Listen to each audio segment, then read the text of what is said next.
Baiklah, materi yang selanjutnya yaitu agar bacaan Al-Quran tidak sia-sia. Mengapa bacaan Al-Quran itu sia-sia? Mengapa?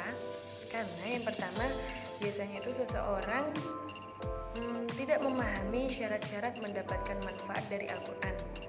Yang kedua, seseorang tidak menerapkan adab-adab ketika membaca Al-Quran atau ketika berinteraksi dengan Al-Quran.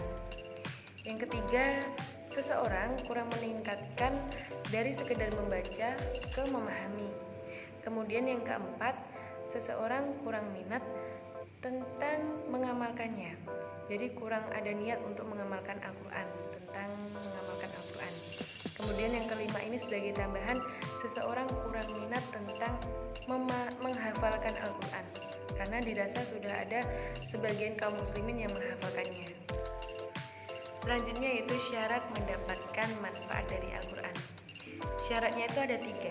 Yang pertama itu beradab dalam membacanya, beradab dalam membawanya, dan lain-lain.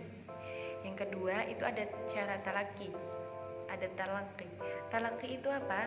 Talaki itu kita mendengarkan orang lain membaca Al-Quran, kemudian kita mendengarkannya dengan sungguh-sungguh dan mengesahkannya dalam hati kita. Kemudian yang ketiga, kita mengetahui asasi tujuan diturunkannya Al-Quran. Jadi kita mengetahui tujuan diturunkannya Al-Quran itu untuk apa? Tujuannya yaitu untuk pedoman hidup manusia. Kemudian yang selanjutnya yaitu ada terapkan adab-adab membacanya. Adab-adab membaca Al-Quran itu ada 8. Yang pertama, suci dari hadas kecil maupun dari hadas besar. Jika kita mempunyai hadas kecil, sebaiknya kita sucikan dengan cara berwudu. Jika kita mempunyai hadas besar, maka kita sucikan dengan cara mandi. Kemudian yang kedua itu kita harus berada di tempat yang bersih, seperti di rumah, di masjid. Di rumah itu seperti di ruang tamu, atau lebih baik ada tempat sendiri kayak di musola. Kemudian di masjid, di aula yang bersih, dan dimanapun yang tempatnya itu bersih. Kemudian yang ketiga yaitu menghadap kiblat. Jadi sebaiknya kita itu ketika membaca Al-Quran itu disunahkan untuk menghadap ke kiblat.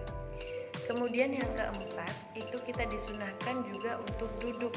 Duduk itu lebih utama dari posisi tubuh yang lain.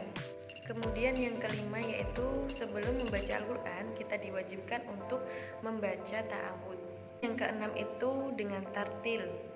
Yang ketujuh itu sebaiknya ketika kita membaca Al-Quran itu kita merenungi maknanya, kita meresapi maknanya, kita memahami maknanya di dalam hati. Kemudian yang terakhir yaitu nomor 8, hendaklah mulut kita itu dalam keadaan bersih dan wangi, tidak dalam keadaan yang bau, dan tidak ada makanan di dalam mulut kita. Dan disunahkan untuk sebelum membaca Al-Quran itu kita bersiwak terlebih dahulu. Kemudian yang selanjutnya yaitu dari membaca ke memahami. Ada beberapa upaya untuk kita itu bisa memahami Al-Quran. Yang pertama, kita membaca ayat Al-Quran itu dengan cara perlahan-lahan. Kemudian yang kedua yaitu membaca beberapa ayat. Yang ketiga, mengikuti kajian tafsir. Dan yang keempat, setelah kita membaca beberapa ayat, kita menanyakan maknanya itu kepada para ulama. Yang selanjutnya yaitu dari memahami ke mengamalkan. Ada banyak manfaat jika kita dapat mengamalkan Al-Quran yang sudah kita pahami. Yang pertama, fisik dan psikis kita akan terbimbing secara benar, karena memang Al-Quran itu menuntun siapa saja yang mau mengamalkannya. Yang kedua, memiliki basirah. Visi dan misi seseorang akan jelas dan terarah. Kemudian yang ketiga itu hidup terasa lebih tenang dan dinamis, tidak tergesa-gesa. Kemudian yang terakhir yaitu tentang menghafal Al-Quran. Dalam menghafal Al-Quran itu dapat banyak keutamaan. Yang pertama, kita akan menjadi keluarganya Allah Subhanahu wa Ta'ala. Kemudian yang kedua, kita menjadi prioritas Nabi Muhammad SAW. Yang ketiga itu kita mendapatkan kedudukan atau posisi yang tinggi di sisi Allah. Yang keempat itu suasana hatinya hidup dinamis.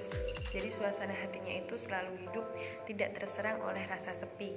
Kemudian yang terakhir yaitu yang kelima, seseorang yang menghafalkan Al-Quran itu akan mendapatkan kenikmatan yang beragam dan tiada bandingnya.